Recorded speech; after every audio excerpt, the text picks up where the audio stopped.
그렇게 하지 못하잖아요. 예, 지금 정리가 안 되잖아요. 그러니까 이를테면 이런 겁니다. 이 문제가 9월 5일에 첫 보도가 뉴스토마토를 통해서 나왔고 정말 오늘이 4일이니까 딱 2달 정도 되는 거예요. 그러니까 2달 사이에 이렇게 큰 혼란이 있음에도 불구하고 대통령실이 초반에는 이렇다 할 해명 자료를 못 내놓고 있다가 뒤늦게 해명이라고 했는데 전부 거짓인 걸로 탄로가 나고 있고 맞습니다. 이 지금 국면을 보면 정리가 안 되는데 이것은 본인의 문제이기 때문에 그렇다. 김건희 여사 본인의 문제이기 때문에 이게 방침이나 지침이 제대로 안 내려오는 거다라는 얘기가 기자들 사이에 아주 소문이 태반이 나 있습니다. 지금 좀 압축적으로 설명을 해보자면 첫 번째는 이제 공천 개입 의혹이고요. 두 번째는 여론 조작이고 세 번째는 비밀 사무소 그리고 지금 추가로 해서 나올 보도들이 그 비공표 여론조사를 활용해서 여의도 연구원이랑 여론조사 회사 설립에 이르기까지. 그러니까 비공표 여론조사, 비공개 여론조사를 정치적으로 활용한 정황에 대해서 주제를 하고 있는데 1, 2, 3, 4를 하셨는데 이제 보니까 여론 조사를 조작했다. 이거는 이제 저희가 확인을 해봤는데 그 경선 기간에 8차례 한 곳 외에는 조작의 흔적은 없습니다. 그래요. 조작의 그러니까 흔적은 특히 없다. 대선 기간에 9일 동안 3월 8일까지 했던 그 비공표 미공개 여론조사는 오히려 표본이 더 많아요. 뭐 결과적으로는 큰 수치 차이가 났지만 결과적으로는 맞지 않았지만 하나 좀 비슷하게 맞은 거는 그거죠. 사전 투표. 사전 투표에서 이재명 후보 측이 5, 6% 이긴 걸로 나왔다. 그것 때문에 이제 비상이 걸렸다는 게 이제 신용환 실장의 얘기잖아요. 교수 얘기잖아요. 중인데 저는 그게 추정이 아니라 명태균 씨랑 제가 물어봤어요. 이거 왜 한 거냐 돈 들여서. 뭐라 그래요? 그냥 자기가 알아보려고 했다는 거예요. 자기가 좀 보려고. 근데 뭘 알아보려고 한 거냐. 그때 사전 투표율이 너무 높아서 높을 것 같았고 실제 높았잖아요. 역대 선거에서 가장 높은 사전 투표율이었는데 37%인가 뭐 굉장히 높았어요. 근데 그거를 알아보려고 매일 한 거다라고 저한테 그거를 제가 공개하지는 않았는데 사전 투표였습니다. 그걸 한 이유는 그러면 자기 혼자 알면 그러니까 그거 혼자 알아서 뭐 하시게요? 내가 그랬잖아. 아니 그거 혼자 알아서 뭐해? 그러니까 그거 혼자 알아서 뭐 하시게요? 보니까 뭐 보고용으로 메모도 만들고 하셨더구만. 아니라고 보고 안 했다고. 보고 안 했다고. 그리고 제가 물어봤죠. 아니 근데 보고는 안 했는데 그 보고서가 캠프에 있던데요? 그랬더니 그거 내가 어떻게 해? 강혜경이가 줬나? 뭐 이런 미래한국연구소에서 줬나 보지. 그래 저랑 그 통하고 이틀 뒤에 언론에 유출됐다 그런 거예요. 그러면 유출한 사람이 누가 있습니까? 미래한국연구소 강혜경, 명태균 이거를 보고받은 것으로 보이는 윤석열 후보 셋 중에 한 명이 그 유출을 했다고 하면 강혜경 씨는 그럴 동기가 없고 둘 중에 하나인데 명태균 씨는 또 저한테 뭐라 했냐면 저는 캠프 관계자 그때 아무도 몰랐습니다. 윤석열만 알았습니다. 만난 적도 캠프 가지도 않았습니다. 자기가 자기 입으로 얘기하잖아요. 캠프랑 소통 안 했다고. 그러면 우리가 상식적으로 자기가 윤석열 후보에게 주고 윤석열 후보가 캠프에 준 거 아닙니까? 그렇죠. 그것도 마찬가지로 저희가 보도를 할 수 있었던 것은 신용환 교수가 갖고 있던 그 3월 8일자 보고서, 명태균 보고서가 만든 날짜가 3월 8일 오후 6시 뭐 몇 분이고 저장한 날짜가 3월 9일 오후 2시로 나와요. 근데 그때 당시는 저희가 강혜경 씨가 실제로 만들었던 그 여론조사 보고서 원본 있잖아요. 그게 없었어요. 보도를 하려고 준비하는데 한 3일째인가 그게 오픈이 된 거예요. 저희가 이제 입수를 한 거예요. 오픈이 되진 않죠. 저희가 입수를 해서 왜냐하면 비교해보고 싶더라고. 이게 진짜인가 아닌가 저는 모르니까. 강혜경 씨 걸 딱 받아봤더니 내용은 똑같아. 장소 모든 게 똑같은데 그때 진짜 소름 돋았겠다. 파일 속성을 보니까 강혜경 씨가 만든 그 파일 원본과 신용환 그 명태균 갖고 있던 그 보고서 파일이 만든 날짜는 똑같습니다. 일시까지 초까지. 근데 수정한 날짜가 달라요. 강혜경 씨는 만들고 수정하지 않았어요. 만든 날짜 수정한 날짜가 3월 8일. 근데 신용환 실장은 3월 8일째 만들어진 거를 3월 9일에 받아서 제목이 달라요. 그 파일에 제목을 바꿨어요. 날짜를 앞으로 2022 0309로 해갖고 자기만의 뭐 외장하드에 저장할 때 뭐 있잖아요. 분류 방법을 적용해서 파일의 제목을 바꾸면서 저장하면서 수정한 날짜 마지막 저장한 날짜가 3월 9일 오후 2시로 나온 거예요. 저는 이것 때문에 보도한 겁니다. 사실 저희가 그거를 자세히 설명을 못했는데 만약에 이게 두 개 완벽하게 일치한다면 수정한 날짜까지 만든 날짜 뭐 모든 게 뭐 문서 정보 뭐 메타데이터까지 일치한다면 위험할 수 있죠. 왜냐하면 모르잖아요. 그렇죠. 예, 나중에 니네가 이거 조작한 거야라고 나오면 대응할 방법이 없는데 신용한 파일과 강혜경 파일은 만든 날짜는 같지만 저장한 날짜가 달라서 이거는 캠프에서 저장한 게 맞잖아요. 저희가 지금 만약에 신용한 파일을 받아서 오늘 제가 저장하잖아요. 네네. 이름을 또 바꿔요. 파일 제목을. 그럼 오늘 날짜가 수정한 날짜가 되는 그렇겠죠. 거죠. 네. 어쨌든 이 내용은 생각할수록 기가 막힌 일입니다. 그리고 그날 제가 명태균 씨를 만났어요. 네, 창원에 가서 그 영상 저희 리포트에 좀 잘 썼습니다. 왜냐면 명태균 씨가 전화하는 게 있더라고요. 네, 맞아요. 이준석 대표에게 전화하는 대목이 있었어요. 근데 그 영상 아주 많은 언론사에서 지금 쓰고 있어요. 아, 그렇군요. 저희는 몰랐습니다. 말씀해 주시고 써주시기를. 저는 말씀드렸잖아요. 근데 명태균 영상이 생각보다 별로 없어요. 맞아요. MBN에 아마도 뭐 인터뷰한 거 외에는 아마 거의 최초로 하신 맞아요. 그 긴 시간 카메라에 노출된 건 처음인데, 그러니까 중요한 포인트는 이런 것 같아요. 명태균 씨의 진실이 있어요. 그리고 명태균 씨가 말하는 내용 가운데 그 상황을 보면 적확하게 일치되는 것들이 많이 있습니다. 그리고 반박을 잘 못해요. 이를테면 뭐 김진태 지사, 그 다음에 저희들 인터뷰에서는 윤상현 유세본부장을 바꿨다라고 했는데 사실이 아니면 즉각적으로 반발을 해야 되는데 해당 정치인들이 반박을 잘 못하는 특징이 있다. 그러니까 지난 대선 과정에서 명태균 씨가 상당히 큰 역할을 했었고 노정면 의원은 컨트롤 타워 그 이상이었던 것 같다. 그래 보인다. 보면 볼수록 그렇다. 이제 이런 얘기가 나오고 있는 겁니다. 근데 이게 정상적으로 어떤 회사나 관료 조직의 모습은 아니잖아요. 명태균 그렇죠. 씨가 비선인데 최순실 씨와 좀 비교해서는 조금 더 좀 활동 반경이 넓잖아요. 그렇습니다. 정치적 네트워크도 많고. 근데 저번에 이제 국회 운영위 국정감사에서 이제 뭐 서미화 의원님이 어떤 관계냐고 물어보시길래 전 생각도 못하다고 했는데 명태균 본인이 표현에 따르면 장립무사가 있고 장립무사의 등에 올라탄 안진뱅이 주술사가 있는데 그렇다면 당신은 뭐냐라고 했을 때 그 주술사가 모시는 신 아닙니까 그러면? 명태균은 그 얘기를 하고 싶어서 그 얘기를 한 것 같아요 저는. 모든 무당은 모시는 신이 있습니다. 조상신이. 애기신이든 뭐 처녀귀신이든 뭔신 뭐 모신 장군신이 있잖아요. 명태균은 본인이 그 신이라고 생각하는 것 같아요. 아니 그러니까 늘 기자들한테 하는 얘기가 그 얘기잖아요. 아니 사모가 선생이라며, 대통령이 명박사라며, 그러면 그 사람을 이렇게 취급해도 되는 거예요? 라고 반문을 하죠. 근데 이제 본인이 약간 불안하잖아요. 불안하죠. 행서수사를 하고 무슨 뭐 역사 퀴즈 내고 뭐 5.18 민주화운동 때 몇 사람이 뭐 사망했는지 희생당했는지 내가 물어봤는데 아는 기자가 나한테 똑같이 질문했어요. 근데 저한테 물어봐서 저는 알죠. 저는 5.18 언론상 2번 탄 기자입니다. 근데 명태균이 착각하는 게 뭐냐면 정확한 사망자 숫자는 지금까지도 제대로 확정되지는 않았어요. 지금 최근에 5.18 진상조사위원회에서 마지막으로 낸 보고서에서는 165명입니다. 근데 그조차 사실 정확하지 않아요. 왜냐하면 이후에 또 병을 앓다가 아니면 그 후유증을 들어가신 분도 많기 때문에 그 정확히 집계가 되지 않고 지금도 그걸 조사하고 있는데 본인이 뭘 안다고 5.18에 대해서 이렇게 얘기하는 거 보면 그래요. 1번 1000명, 2번 뭐 3000명, 10,000명 막 이렇게. 근데 이제 중요한 포인트는 이런 것 같아요. 그러니까 명태균 씨 저는 이 사건을 취재하면 취재할수록 본질은 권력 암투, 권력 투쟁이었다. 그리고 김종인 위원장을 필두로 한 그 소위 김건희 팀이 있었던 거다. 김종인 위원장 그리고 여기에 이준석 대표, 명태균 씨 그리고 김건희 여사. 물론 이제 그 명태균 씨는 거기 김건희 여사는 빼야 된다. 대통령 부인이니까. 그러나 원팀이었다라는 걸 부인하지 않아요. 명태균 씨는. 근데 한 가지 그리고 이상한 반대로 거는 이제 그러면 윤핵관. 왜 김종인을 물리치고 나가잖아요. 그 자기가 했다고 안 합니까 그러면? 그 얘기는 그러니까 김종인 위원장에 대해서 그리고 이준석 대표에 대해서는 절대로 험담하지 않아요. 그러니까 그게 김종인 위원장이 끝까지 선거를 했나요 그때? 아니 그러니까 선거 과정에서 갈등이 있었던 게 이제 개헌 때문에 뭐 그런 이슈가 있었다라는 거고 그걸 뭐 자신이 중간에서 뭐 이렇게 조정해서 갈등 조정해서 뭐 끌고 갔다 뭐 이런 당선되자마자 2022년 7월에 보면 이준석 당대표를 내치잖아요. 그것도 굉장히 좀 수치스럽게 모욕을 주면서 지방선거를 승리로 이끌었는데 그 직후에 그랬단 말입니다. 그렇죠.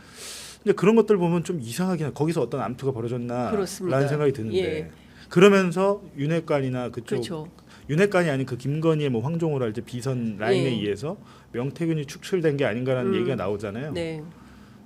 모르겠습니다. 근데 그거는 김건희 여사 본인이 제일 잘 알겠죠. 그렇죠. 그리고 좀 더 취재를 해봐야 되는데 그 내일 모레 대통령이 기자회견 한다는 거잖아요. 그리고 명태균 의혹에 대해서 명명백백하게 밝히겠다라는 보도는 나왔어요. 네. 그 기자회견이 결국 뭐 그렇겠죠. 이제 금요일 날 있을 게 갤럽 여론조사 앞두고 이제 최소한의 이제 방어선을 좀 유지해 보겠다라는 그런 전략 차원 아닌가라는 생각이 좀 드는데 네. 그 김건희 여사가 기자회견 해야 되는 거 아니에요? 어떻게 보십니까? 57년 중마고도 거의 2년을 끊으신 것 같던데 네. 우리랑 윤석열 대통령이 안지 몇 년 안 됐습니다. 근데 그 몇 년 안 됐는데도 이 정도면 그날 왜 하는 건지 모르겠어요. 안 할 수는 없으니까 하는 것 같아요. 하고 싶어서 하진 않는다는 건데 그날 나오는 게 본인한테 도움이 될까? 솔직하게 얘기를 안 할 거기 때문에 오히려 본인에게는 마이너스가 될 것이다라는 거고 만약에 뭐 김건희 여사 뭐 이혼하겠다 이러지는 않을 거 아닙니까? 그래서 내가 그러니까 너무 그 해도 너무해서 아니, 내가 참모들이 이혼하겠다. 그 제안도 했었대요. 이혼에 준하는 결단. 뭐 그런 얘기도 나오긴 했었어요. 돌아가라. 뭐 아크로비스타로 가라. 돌아가라. 뭐 네. 백담사로 가라. 뭐. 그 명태균 씨는 수덕사 제안하더라고. 수덕사. 지금까지 나온 행태를 보면 오히려 김건희 여사가 이렇게 해라고 얘기를 하겠죠. 그것마저도. 네. 본인 진짜 그렇게 아크로비스 간다 해도 그건 내가 갈 테니까 그렇게 해서 그렇게 해. 네. 거기서 내가 연락할 테니까. 거기서 내가 연락할 테니까. 거의 아들하고 엄마 분위기야. 솔직히 말하면. 근데 그런 것들이 아니고 지금 국민들이 바라는 것은 네. 사과도 아닌 것 같아요. 이제 그 한계를 넘은 것 같습니다. 그래서 뭐 정치적으로 여야가 어떤 정치적인 뭐 결단을 합의를 하던 뭐 해서 해야지. 그거를 가지고 나 이렇게 해서 끝까지 갈게요라고 하면 지금 글쎄요. 저는 그런데. 그러니까요. 저는 지금, 그 압수수색도 당하고 그래서 윤석열 검찰, 예. 정권 검찰의 그 폐해, 압박, 탄압을 저희들은 온몸으로 받았잖아요. 네. 이런 대통령은 지금 없었어요. 없었어요. 대한민국에도. 예. 그러니까 처음 겪는 대통령이고 사실은 저는 이런 겁니다. 많은 국민들께서 이건 안 되겠다라고 판단하는 것은 이제 주술무속 이런 것도 포함이 되지만 더 큰 문제는 국정 운영이 지금 제대로 돌아가질 않지 않습니까? 이를테면 공무원들 일하기가 굉장히 어렵고 오늘 아침 경향신문 정치면에도 한 바닥을 털어서 보도를 했던데 뭘 했다가 그러니까 그 노동 시간만 하더라도 최초에 장관이 발표를 했는데 그 이튿날 대통령이 도스태핑하면서 확 바꿔버리잖아요. 안 하죠. 예. 그리고 만 5세 연령, 취약 연령을 낮추는 문제도 결국에는 그렇게 정리가 돼버린 이런 상황이기 때문에, 그러니까 이 정부에서 제대로 된 정책이 지금 2년 반이 지나도록 연금이면 연금, 의료면 의료, 노동이면 노동, 교육이면 교육 어느 것 하나 제대로 되는 것이 없다. 그렇기 때문에 이런 분들이 2년 반을 더 집권했을 때 대한민국의 미래가 어떻게 될 거냐에 대해서 이건 진보 보수를 떠나서 국가의 미래를 고민하는 모든 국민들께서 동시에 똑같은 판단을 하고 있고 그 대응에 대해서도 대통령실의 대응이 얼마나 기가 막힙니까? 법률적으로, 상식적으로, 정치적으로도 문제가 없다라는 주장을 정진석 비서실장이 그날 들으셨을 때 어떠셨어요? 문영희 현장에서. 안에서 사는 바가 좀 바깥에서 새듯이 신용환 교수가 여기 나왔을 때 병사 월급 200만 원 얘기했나요? 아니, 그 얘기 했어요. 예, 근데 그거 보면 아시잖아요. 예. 캠프의 정책 담당들이 아무도 모르는 상황에서 페이스북에 병사 월급 200만 원 던지니까 기자들이 이게 뭔 얘기입니까? 병장 월급이 200입니까? 상병이 200이면 궁금하고 예산은 얼마입니까? 아무런 준비가 안 된 상태에서 던지잖아요. 네. 근데 그 병사 월급 200 페이스북 메시지 그때 당시 메시지 전략이 누구였습니까? 총괄 김동조였습니다. 아, 김동조였구나. 김동조였는데 김동조를 비롯한 십상시들이 캠프에서 활동할 때 누가 있었습니까? 네. 강기훈이 있었습니다. 지금 그 대통령실에서 뭐 음주운전해갖고 뭐 했다는 그 네네. 자유사벽당 출신 그렇습니다. 극우 유튜버였잖아요. 예. 그 양반이 그리고 그 양반이 그때 당시 권성동 의원 그 보좌진이었다고 하더라고요. 네네네. 저희가 파악하기로는 권성동 측을 통해서 그 메시지를 받은 다음에 아침에 올린 거예요. 의대 2,000명 똑같잖아요. 의대 2,000명 왜 2,000명인지 모르죠. 자기들이 제시를 못 하잖아요. 예, 그러니까 그 보고서가 지금 이제야 만들어진다는 거잖아요. 그렇죠. 왜 2,000명이어야 되는지에 대한. 이게 말이 안 되죠. 말이 안 되는 국가의 거죠. 대소사를 원하는데 예. 공식 라인이 아니고 비선을 통해서 메시지를 받았고 메시지를 먼저 던지는. 근데 왜냐하면 그거는 검사 방식입니다. 검사 방식. 던지면 되거든요. 네. 검을 소환하기 전에 어떤 살짝 흘려가지고 네. 언론에 나오게 하고 네. 그럼 자기가 스포트라이트를 받고 주목을 받는 게 오랫동안 검사로서 언론 플레이, 언론과 검언 유착이 돼서 행동을 해왔기 때문에 그런 게 아닌가라고 저는 생각하는데 그 검사 때 했던 방식을 이걸 네. 지금 집권하면서 하면 되겠습니까? 예. 그러니까 마찬가지로 2,000명 전혀 설명도 안 되는데 저도 병원에 가보면 지금 대학병원이나 이거 상급병원 갈 수가 없어요. 암 환자들 지금 뭐 수술도 못 받고 죽고 응급실 가서 살 수 있는 사람이 죽어가는 상황을 만들어 놨잖아요. 의대 2,000명이 살 수 있는 사람들이 죽어가야 될 정도로 그러니까요. 그 사람들의 희생이 필요한 일입니까 그게? 그게 만약에 내 가족이 우리는 지금 잘 체감하지 못하지만 제 주위에도 야 몰랐는데 진짜 지금 아프면 안 된다. 근데 우리 어머니가 우리 장모님이 야 돌아가실 뻔했다. 뇌경색이나 뇌졸중 오면 지금 거의 돌아가실 수 있습니다. 그러니까요. 너무 심각한데, 근데 이런 것 같아요. 그러니까 지금 이 정부를 그러면 어떻게 마무리하는 것이 좋겠냐. 많은 국민들께서 하야 탄핵 뭐 이렇게 생각을 하시는 것 같습니다. 그리고 뭐 특검의 벽이 여전히 상존을 하는 것이고요. 근데 이제 취재를 해보면 이 정권 특히 이제 검사들하고 오래 싸우셨기 때문에 검사들의 어떤 그 DNA를 누구보다 잘 알고 계셔서 어떤 방식의 권력이 종결될 걸로 보세요? 글쎄 뭐 제가 정치인도 아니고 뭐 모르겠습니다만 저는 검찰이 안 하더라도 언론이 이 부부가 시작부터 끝까지 저질렀던 일에 대해서 샅샅이 뒤져서 사실 탐사 보도라는 게 FBI 수사 이제 인베스티게이티브 리포트라고 하잖아요. 수사에 준하는 보도를 탐사 보도라고 한다고 하더라고요. 그렇기 때문에 이제 저희가 할 수 있는 일들을 다 해야죠. 근데 저희 뉴스타파 같은 경우는 2011년 대검 중수부 윤석열 주임 검사가 네. 부산저축은행 수사 때 무슨 일을 벌였는가 네. 저희가 재판을 받고 있잖아요. 네. 저희한테 그 탐사 보도를 하라고 수사 기록을 줬어요. 웬 떡이냐 했습니다. 그거를 예. 저희한테 지금 저희가 갖고 있잖아요. 6만 네. 쪽을. 그리고 저희가 요거에 만족하지 않죠. 재판부에 요거 더 필요합니다. 요거 더 필요합니다. 당시 수사 기록. 대검 중수부 뭐 수사 기록, 수원지검 수사 기록, 뭐 중앙지검 다 요청해서 받고 있습니다. 자료가 어마어마하죠. 그렇게 되면 몇십만 페이지가 될 텐데 윤석열 검사의 행위서부터 지금까지 어떤 사람이었고 이분이 무슨 짓을 했나라는 네. 것을 다 보도할 겁니다. 검찰이 안 해도 언론이 하면 되거든요. 근데 국민들은 그게 바로 이제 국민의 알 권리니까 거기 이렇게 해야 되고 검찰은 뭐 검찰이 알아서 하시고 저희는 언론은 언론의 역할을 하면 되고 정치권은 네. 뭐 그런 방법들에 대해서 제가 뭐가 맞는지는 모르겠습니다. 근데 어찌됐든 정치권은 또 국민들이 요구나 그런 거에 맞게 하겠죠. 근데 저희는 저희 할 일을 하겠다. 그러니까 언론의 역할이 굉장히 이번 국면에 박근혜 국정농단 사태 때도 마찬가지지만 7년 만에 데자뷰인 상황인 것 같아요. 그래서 그때도 그랬고 이번에도 마찬가지로 특히 이번에는 대한 언론들이 정말 큰 활약을 하고 이제는 대한 언론도 아니에요. 뭐 사실상 주류 언론이에요? 뭐 주류 비주류도 없고 뭐 네. 레거시 미디어나 뭐 인터넷 매체 이거 아무 의미가 없습니다. 그냥 유튜브가 대세입니다. 콘텐츠가 어떤 플랫폼에 나오든 플랫폼은 상관없고 왜냐면 지상파도 다 이제 우리가 유튜브로 보지 않습니까? 맞습니다. 플랫폼의 경계도 완전히 무너졌고 예.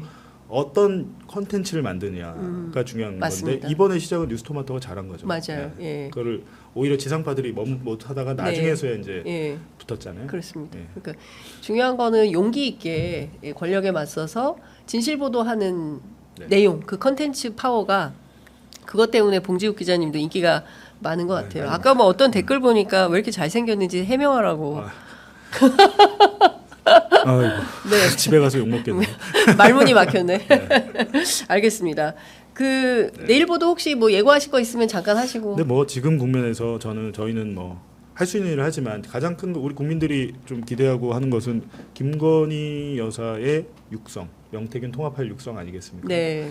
어떤 기자도 그걸 하고 싶겠죠. 그게 뭐 이제 엄청난 인생의 특종일 테니까. 근데 저는 개인적으로는 제가 안 해도 되니까 그게 꼭 존재하고 나왔으면 좋겠다라는 생각이 들어요. 그러니까 저희가 할 수 있는 거는 할 뿐이고 뭐 저희 보도를 홍보하는 것도 좋지만 결국에는 이 정도까지 된 이상에 대통령의 육성이 나온 마당에 그렇다면 진짜 대통령의 육성이 나올 것이다.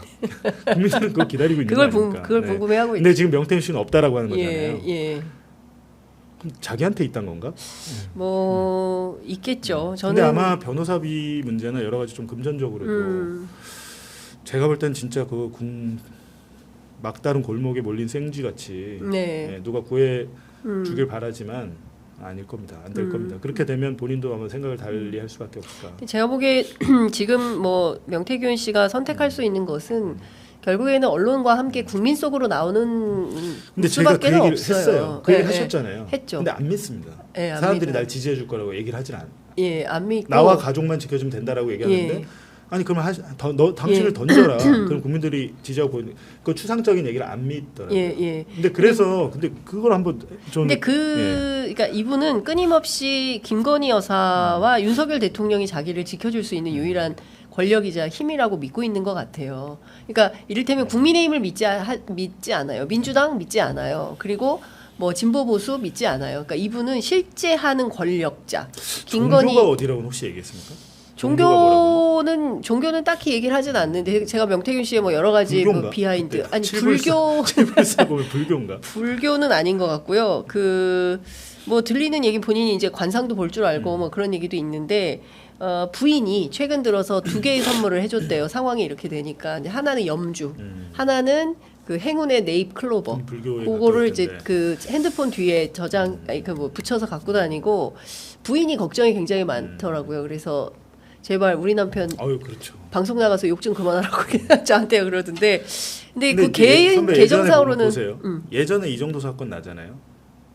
어떤 폭로자 뭐 옛날에 멀리 돌아가서는 그 윤석양 보안사에서 그 보안 조난 파일들 갖고 나와 타령한 윤석양 씨나 삼성의 김용철 변호사, 삼성 엑스파일 맞아요. 그때 다 어떻게 했습니까? 윤석양은 기독교에서 보호를 했고 기독교 회관에서 기자회견했고 맞아요. 삼성 김영철 변호사는 함세웅 신부님 그렇습니다. 천주교에서 보호를 제기동 했습니다. 성당에서. 그러니까 저는 이럴 때 좀 종교계에서 만약에 불교라고 한다면 조계종이나 큰 종단에서 이 사람을 넌 공익 제보자를 우리가 해서 보호해줄게. 옛날만 해도 명동 성당이나 조계사에 있으면 체포는 못했어요. 그렇죠. 근데 지금 정권은 뭐 할지 모르겠지만 약간의 소도처럼 성역화되어 있는 게 있었는데 종교계에서 좀 나서서 신뢰를 줘야죠. 왜냐하면 제가 기자들이 아무리 얘기해봐 안 믿. 이 사람은 사람을 안 믿고. 그리고 이분은 김건희 윤석열과 삼위일체가 돼 있기 때문에 그리고 좀 분리시켜야 돼요. 그리고 이분은 늘 책상 위와 그 식탁 위와 식탁 아래를 구분하는 분이어서 하여튼 종단에서 아마 불교 종단에서 한다면 칠불사 좀 주지스님께서 좀 나서 주시면 좋겠네요. 칠불사 주지스님을 한번 뵈러 가야겠네요. 알겠습니다. 자 오늘 말씀은 여기까지 듣도록 하겠습니다. 고맙습니다. 충격이네요. 2개의 비밀 선거사무소가 있었다. 뭐 더 충격적인 걸 하기 위해서 노력하겠습니다. 그만 충격 받고 싶어요. 여기서 이제 그만 충격 그만 받고 싶습니다. 오늘 말씀 잘 들었습니다. 고맙습니다.